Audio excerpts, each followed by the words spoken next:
la segunda parte con el gran coach de amor, Matthew Hussey, autor del libro Get the Guy, cómo aprender los secretos de cómo funciona la mente de un hombre, conseguir al hombre que quieres y el amor que te mereces. Y hoy, para todos ustedes que antes de esta cuarentena y este horror de pandemia, traían a lo mejor ya plan con alguien, ya estaban coqueteando, había flirteo, pero no era suficientemente importante como para irte a cuarentenear con él o con ella, ¿cómo le haces para aprovechar estos días de cuarentena para que cuando todo esto termine, existe esa conexión y haya seguimiento? Matthew, my friend, how are you? I'm good. How are you? Thank you for talking to us again. So what I said in Spanish is, there's a lot of people out there, and we've received through our magazine, Moi, and my social media, a lot of these type of questions, which is, I was like flirting with a guy, with a girl, before this all happened, before I had to go into quarantine, and we had something going on. Not as serious to quarantine together, but I mean, this is such a long period that I do not want to lose the connection. I want to give it the proper follow-up. So when this is over and we can meet in person again, we got it going on. Yeah. That's a huge question right now. There's so many people who are going through this. They're in that limbo of not knowing what to do. Firstly, recognize that this is still a great time to get to know someone better. In some ways, you could even argue it's a better time to get to know someone because you don't have the, hooking up can actually be a distraction from getting to know each other. We live in a culture right now where people, they can use sex as surrogate for actually getting to know someone. So now they feel like they have this great connection, but it's just a physical connection. It's not something else. This is a time when people are going to actually see if they have something in common. And in a normal silence where normally there would be a kiss, now instead there will be another question. And that question will allow us to get to know someone better. So I think that it actually can be a very positive thing. What people are going to have to work on is keeping things fresh and making sure they're not having the same conversation every single day. But what if you're in the same house doing the same thing every single day? How do you spice it up? We have to transition from discussing events to discussing ideas. Many people get that in order to have a conversation, they're always talking about events. Oh, I went here last night. I went to this museum. I was at my friend's house. Well, we don't have events now. But what great storytellers do, you notice anyone who tells a great story doesn't actually need much. All they need is an idea, a thought, and then they run with that thought. So I mean, look, I was sitting in front of the TV the other day. I spent 2 hours sitting there deciding what movie to watch, and then I didn't even watch a movie at the end of it. Okay, let's do an exercise. So you and I are like flirting, quarantined, okay? Yes. So I'm Mexican and you're a Brit. So since I can't talk to you— I don't need to role play that part. That part's done. Okay, so since we can't talk about where we've been, who we've seen, what we've done, okay, let's show people how this is done, okay? Done. So you call me, what do you, okay. Okay, so hi Matthew. Hello, Martha, how are you? I'm good, how are you? I have been sitting here for 2 hours trying to decide what movie I'm going to watch, and I'm still no closer. How pathetic is that? Oh my God, let me tell you something. The same thing happened to me last night, but guess what I ended up watching? It's not going to be something you can recommend me, is it? Is this? I'm sure I shouldn't even recommend it because you probably know the story, but I watched a movie with Emily Blunt called The Young Victoria. And it's the story of the relationship between Victoria, Queen Victoria, and Albert. And you being a Brit, I mean, you could teach me the whole story. I bet you could teach me more now, having watched the movie. But I see you've already done better than me because you've seen a movie. I've spent this whole time watching nothing. And in the time I've spent deciding, you've chosen something. It literally made me think about how many things in my life I spend too much time deciding on and I lose time to indecision instead of just doing the thing. Like, how many more places would I have traveled to if I just decided to go somewhere instead of thinking about where to go? So right now, I'm reading between the lines, and if you had said that to me in real life, what I'm thinking is, oh my God, this guy is super indecisive. Maybe that's why he stays single, because he can't decide which woman he wants to commit. Beep, beep, beep, beep. Alarms going off, alarms going off. Well, okay, but let me make a distinction. This might be a conversation I'd have with someone I already know that I'm flirting with. Okay. If I'm not, if we're literally meeting for the first time, this may not be something I lead with to begin with. Yeah. You're going to call me up and I'm going to say, I'm a big fan of taking whatever is going on in the moment or whatever you're thinking about in the moment, instead of trying to overthink what you're going to say. Yeah. So you could call me and I could be reading a book. You could say, what are you up to? And I'm like, I'm reading this book, In Praise of Idleness by Bertrand Russell, and it's changing my life. So when I say that, what are you going to say next? And then, because I'm a desperate Mexican single woman, I'm going to say, and in that new life, am I included? So we've gone from me being indecisive to you being desperate. We're doing awfully. Okay, but the thing is that what we wanted to prove for all of you that are watching is you can talk about ideas. Yes, you have to be able to play with ideas. The good conversation is just playing with ideas. Like, I really did read that book in the last 2 weeks. I read an essay from Bertrand Russell called In Praise of Idleness, where essentially he says, the problem is we're spending so much of our lives working that we're not engaging in what he calls active leisure. And active leisure is doing things like going out and playing sport, reading books, learning how to cook, instead of just sitting in front of the TV. But the reason we don't do active leisure is because we have no energy. We're so exhausted from work. So his whole thing is we should be working 4 hours a day and doing active leisure for the rest of the day. Yeah. That was a light bulb for me, because I'm like, you know what? There's a reason why so many of the things I want to do, I don't have time to do. I don't do. It's not because I don't have time. It's because I don't have energy. And I need to say no to more so that I can have more energy for the things I want to do. That's an idea. And the problem is people get on the phone and they're like, what am I going to talk about? I didn't do anything today.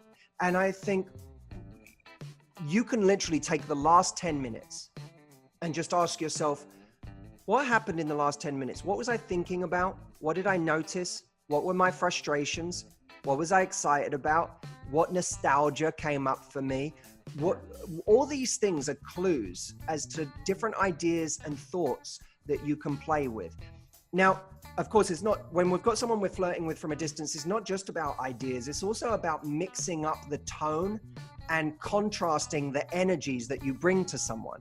So, for example, one day you might bring them a serious energy because you're having a tough day. But a different day, you don't want to be serious every day. Go to a playful energy. Send them a message, or just send them a message that says, you're so annoying. And they'll say, why? You say, because you're one of the main people making staying inside the house so difficult right now. When you say that to someone, that's charged. That's like a bolt of lightning in their day that you're creating. Or you say, let's say you have a moment of banter and playfulness between you, or he teases you or you tease him. Send him a message and say, it's a good thing we are in isolation right now, because I have a feeling you and I would be trouble. Yeah. So it's about varying things up. If you always text, send an email. If you always get on the phone, leave a voice memo instead, or do a FaceTime. Mix up the type of communication, mix up the tone of the communication, because that's the thing that's going to give someone the experience of all the different sides to you, instead of, hey, so same thing again today, I guess. How you doing? Like, that's not going to build anything. That is fantastic. That is fantastic. So we got two. Number one, talk about ideas and not about events. Number two, change the tone, change the communication vehicle. I love that. And number three? Number 3 is, so what did we say? Change the tone, change the vehicle. I want people to think about their dynamic with someone in 3 different categories. Okay. 1 is talking, 1 is space, and the other is company. 3 very different categories. Talking is you and I get on the phone like we are right now, and we are fully present with each other. We're really in it, talking, having an exchange. If you're having something that's becoming a relationship with someone, you don't want to be talking all the time. It's exhausting.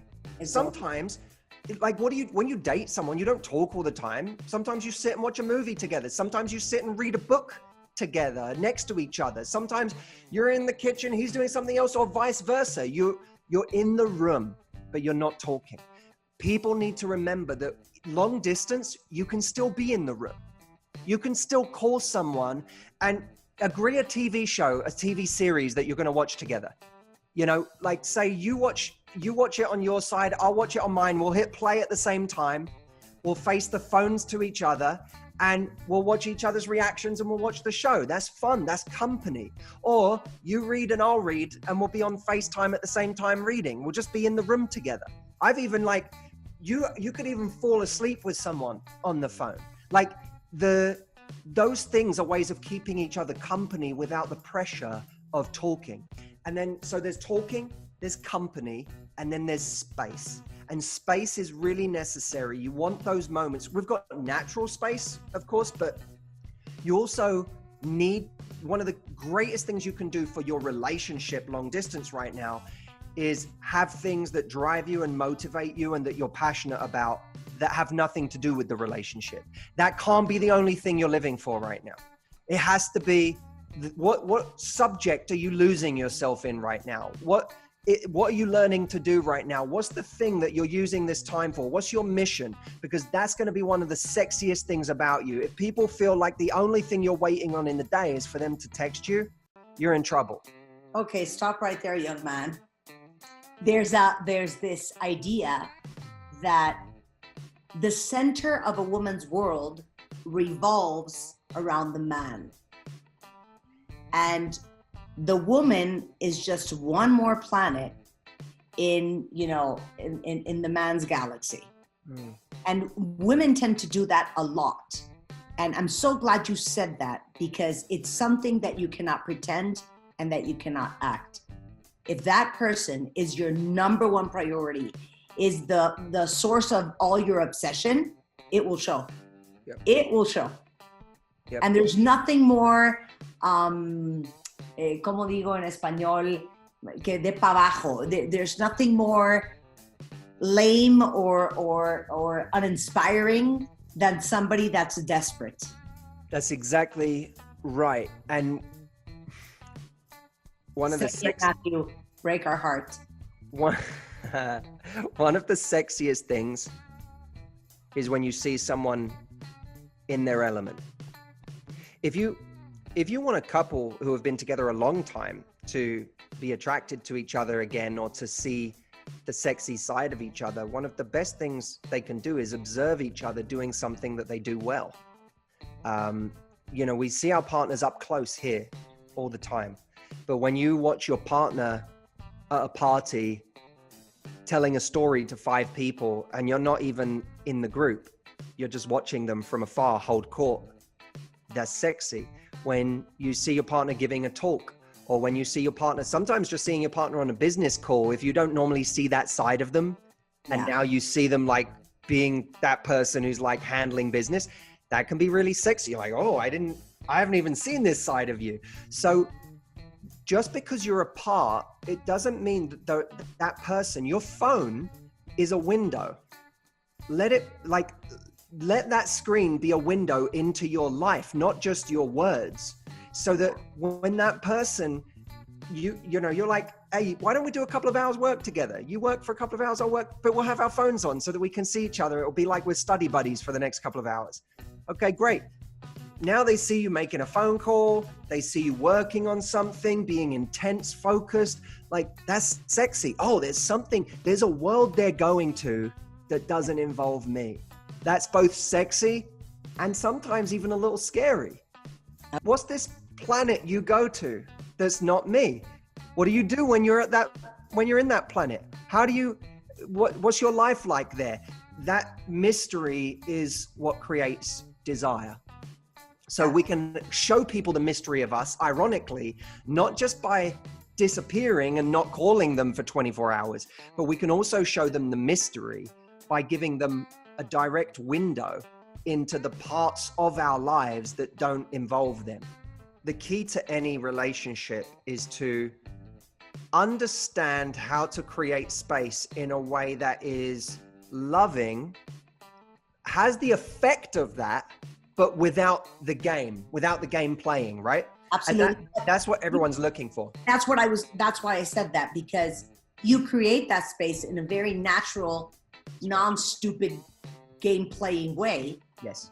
When you have a life independent of that person, yes. When you have other interests, when you are an individual and not only this person's couple. Right, because now it's not a game, it's just life. It's life. But you're a complex person, you're a deep person, you have many passions, you're always trying to, it's like you're always trying to work a piece of your partner out. And as soon as you feel like you've got your partner worked out, if they're always growing and just, and I don't mean growing in terms of achieving more, but if they're always, you can grow simply by reading a new book. Sometimes you just read a new book and it makes you think differently. And when you think differently, you mention something to your partner and they go, I didn't know you thought that. I didn't know you thought that. I didn't know you knew that. And even that, there's a mystery. Like you say, that doesn't have to be unnatural. It can be a natural component of growing and expanding yourself. Of course. Give everybody that's watching, that is single and hopeless, hope. Well, I think for me, I wear this, this is a compass. And the reason I love compasses, I wear this all the time. My mom and dad got me this for my birthday a couple of years ago. And I wear it because it's a reminder to me that if you always focus on where north is, and to me, north is doing the right things. It's taking risks, small risks, being courageous, growing, doing things that nurture yourself, doing things that build your confidence, spending time around the right people. If we all know what north is, we don't always do it, but we know what it is.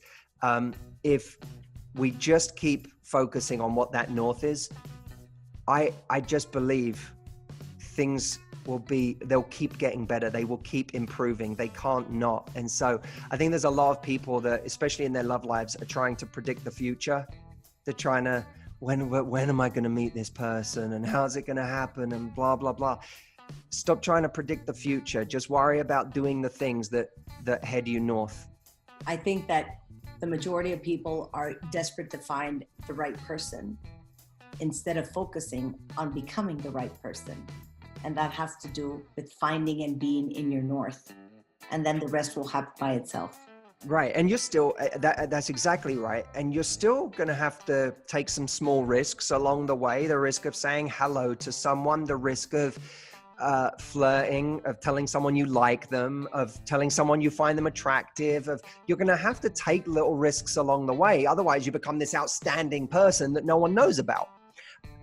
But even that to me is possible when you do what you say and build yourself. You can take those small risks because you know that rejection isn't death. You're going to be all right because you already like yourself. So, you still have a loving home to go back to even when you get rejected by someone else. Yeah. So where can they find you if anybody needs advice? Well, people can come and follow me on Instagram. That's one way to follow me. I'm at the Matthew Hussey on Instagram. And if people want something free that they can do today and a fun way to flirt from a distance, there's a free guide I have that gives 5 things that you can say to a person, and you could do it on the phone or on FaceTime or even by writing, that you can use to create massive attraction. So all people need to do to download that is go to saythistohim.com. So saythistohim.com. Oh my God. So when all this is over, we should do more of these. It's so much fun to talk to you. And I think that, we're giving so many people hope. But I love that. Say this to him, and I wonder what it is. Entonces tienen que llegar a ese link para que vean. En español es, díganle esto a él. Y me muero de curiosidad. Ahorita que cuele con él, voy a ver qué es lo que dice. Porque me quiero imaginar qué podría uno decirle que sea una frase llegadora y que agarre. So what I said is, I'm so curious. Now I'm going to go to the link because I really want to know what you said that we should say to him. Thank you, Matthew. Thanks for having me. Come join us on our podcast sometime or our Instagram live. Come do something with us. Absolutely. We will. Let's coordinate that. Let's do it for sure. It's going to be so much fun. Thank you, Matthew. Thank you for having me. Y ya saben que si les gustan nuestras entrevistas, denle clip a la campanita para que les notifiquemos la próxima vez que subamos contenido. Si no están suscritos, denle clip para que sean parte de nuestra lista de suscriptores y nos vemos en el próximo Debayle Talk. Bye.